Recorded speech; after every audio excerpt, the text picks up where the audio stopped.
Hello, this is Football from the 90s, your #1 YouTube channel from the best decade in soccer. And in this video, we've got something a little bit different. We've got not so much an unboxing, but unbagging. We're going to be looking at this retro Newcastle shirt from the 95 to 97 seasons. So that's the two seasons when the two finished second in the Premier League, when they had the likes of Shearer, Ginola, Ferdinand. So they re-released this retro shirt. We're going to look at it, tell you what it's like, tell you how it compares to the original, see if it's something you want to splash 90 quid on yourself. So we've now got this bad boy out of the bag. If you want to have a look at the tags, let's just have a quick browse at those. Standard sort of Adidas tags really, from this Adidas Originals, from this current era. The label is similar to the one that was on the original. Original one I remember being slightly longer. Obviously the finishing and styling is as you would expect from that great retro era, the Keegan era. A couple of differences though. I think for me, the material is thinner than I remember the original. I remember the original being more coarse than this. This is very soft, very polyestery. There was a kind of sort of light roughness about the original this doesn't have, but it does have some of the more original details which we'll try and focus in on, such as the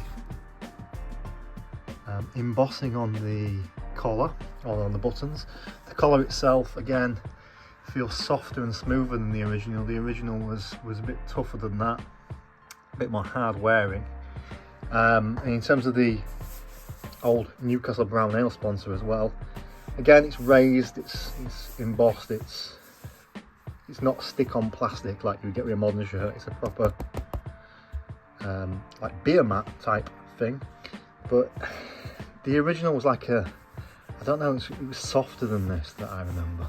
I mean, maybe when it's had a few washes it may go that way, but I remember it being a bit more, you know, lighter to the touch than this. This is a bit rubbery.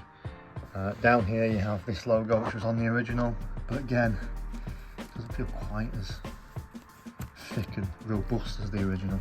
The whole shirt, even though it looks the same, like I say, I think the originals from 95 to 97 had a sort of more hard wearing quality than that. Probably why so many have stood the test of time, why they're worth so much. If you want to have a look at the back, just a quick browse at that. I mean, it's just plain black and white. You can get these with names and numbers on. They charge a pretty penny though, £108 if you want Shearer or Ginola on the back, with the Adidas styling letters and the number. But the reason why I didn't is because they're a modern heat press. Even though they look the same style as the ones from the 90s, they are ones that are plastic, shiny, makes them look like a cheap Chinese rip-off, which the original numbers and names were felt. They call it flock, like a felty, softy material. The ones selling for this aren't, they just look crap basically. So I would save £18 at what they're charging at Newcastle's club shop. If you put a name and number on, I would save that money and just get a plain black and white one if you're going to buy one of these. But to be honest, even though I've got one of these, I spent 90 quid on it. Probably at some point I'm going to go out and buy another original one for 150, 200 quid, because even though they're 30 years old, I feel they are slightly better than this, which is a little bit on the little bit on the flimsy and thin side. Anyway, thank you for watching. A little bit different. Check out obviously the other videos, which is a retro archive of goals and interviews and other bits and pieces, but we're going to be doing some other bits and pieces that are different on this channel going forward, so do check those out if you can. Thank you for watching. Do like and subscribe if possible as well, because it is very much appreciated. Thank you.